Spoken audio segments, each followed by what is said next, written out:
A lot of people have come up to me and are like, wow, your backpack is really small. And I've talked to them about their journey on becoming lighter with their backpack. And what I've noticed with myself and what I've noticed with other people is that they go through the same 4 stages. And so this video is on those 4 stages. And my hope from making this video is that it will educate people on uh, what that journey is, and hopefully help you to have more awareness of your own journey, and hopefully make it so that you can move through these stages quicker. Okay, so first stage is wishful minimalism. And I'm creating this avatar, let's call him Adam. He's starting on the Appalachian Trail, and he has a 15 or 20 pound base weight and is super heavy.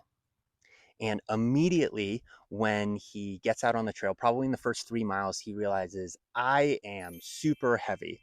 And what I've noticed with a lot of people that are super heavy is that the first thing that they do is they try to buy new pieces of gear that are slightly lighter. And so an example of this, which comes from a real friend, is that having this 40-pound backpack as they hike out of camp, he decided that he is going to buy a lighter headlamp to lessen his load by 2 ounces. And he's got a 40-pound backpack. He's not going to feel 2 ounces, but uh, the idea is I need to do something to get lighter. And this is what people do, right? Is that they buy new pieces of gear. And the reality is, if you're in stage one, please don't buy new pieces of gear that are a couple ounces lighter. It's not going to help you get lighter. In stage one, you really need to find someone or go into a gear shop where they can help you do a shakedown. They can help you um, look through the gear that you have and see what you don't need. And so Adam gets into the first outfitter on the Appalachian Trail. It's called Neil's Gap. They are famous for doing shakedowns, and they help him throw away a lot of the gear that he doesn't need. We're talking like extra clothing and extra toiletry usually. And this is where he really starts to see a lot of lightening of his load and of his baggage, if you will. And he goes down from a 20 or 15 pound base weight to, let's say now he's at um, a 10-pound base weight. And so he's gotten a lot lighter. A tip on stage number one, and what I did on my first Appalachian Trail through hike in 2004, is before every single town that you get to, lay out all of the gear that you have, look at each piece of gear and say, did I use this in the last food pack? And if you didn't use it, just get rid of it. And if you did use it, but it didn't provide you with a lot of comfort, also get rid of it. Okay, so now Adam is moving into the second stage. He's gotten a bit lighter, and we're going to call this the expensive optimization stage. And this usually happens after your first through hike. And the hope is that it's something like the Arizona Trail, the Tahoe Rim Trail. It's a smaller trail than the Appalachian Trail. But for Adam, it is at the end of his Appalachian Trail. He's gone home and he's going to reassess what gear he needs.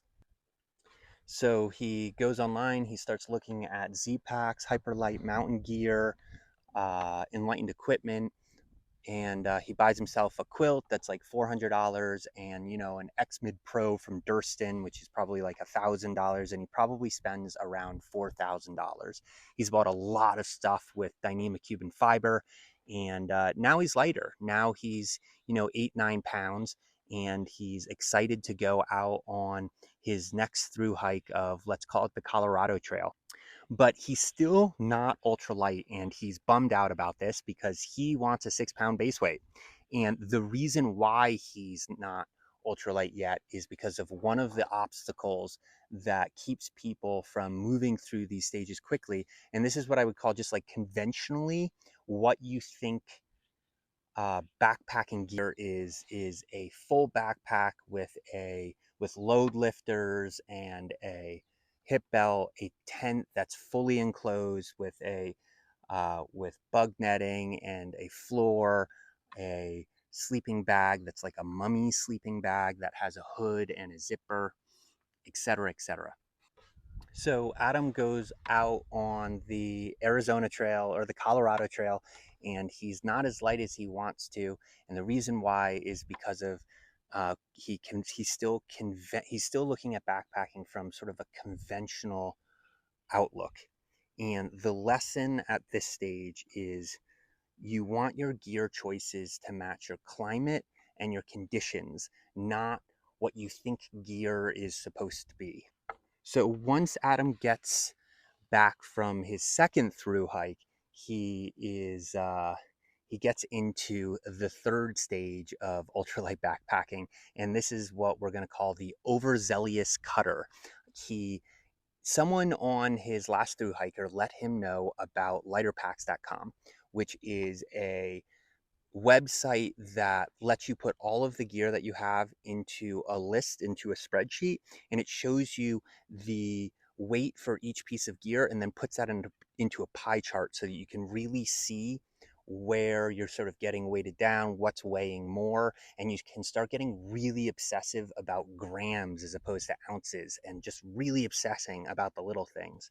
So Adam starts obsessing. He starts realizing that 28 grams is an ounce. He starts cutting the tops off of Ziplocs and he starts wondering, um, is the Ziploc brand actually heavier than just the normal Ziplocs that are made in the store brand? He gets a 1/8 pad. And he gets a super small tarp, and he goes out on his third through hike and he has a 6 pound base weight. And so he's excited because he's finally made it to being a super ultralight backpacker, but he's miserable.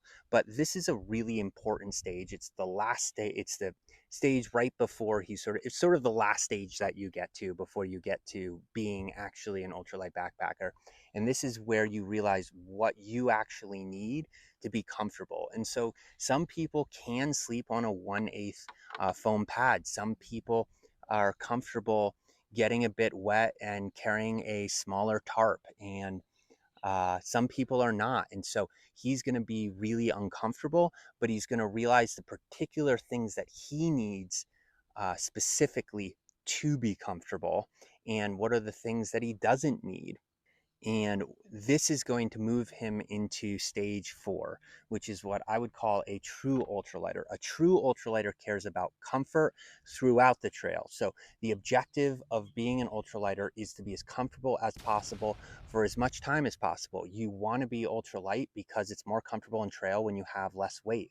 But when you're in camp, you also want to be comfortable. And so you carry the things that you need specifically for you to be comfortable. True ultralight backpacking isn't about chasing the lowest possible base weight. It's about being safe and being comfortable. It's about looking at the trail that you're going to be hiking and picking your gear not based on conventionally what you think backpacking gear is, but picking your gear based on the climate and the conditions that are going to be on the specific trail that you're hiking. It's about knowing yourself and knowing the trail, knowing what you need to be comfortable, and knowing what the trail is going to be like. So thank you for watching this video. In the next video, I'm going to go over the obstacles that people run into when they're moving through these stages so that you can become better aware of them and then hopefully move through these stages quicker towards whatever your goal is, whether it's to just lighten your load a bit or to become super ultralight and have a sub 6 pound base weight. So thank you.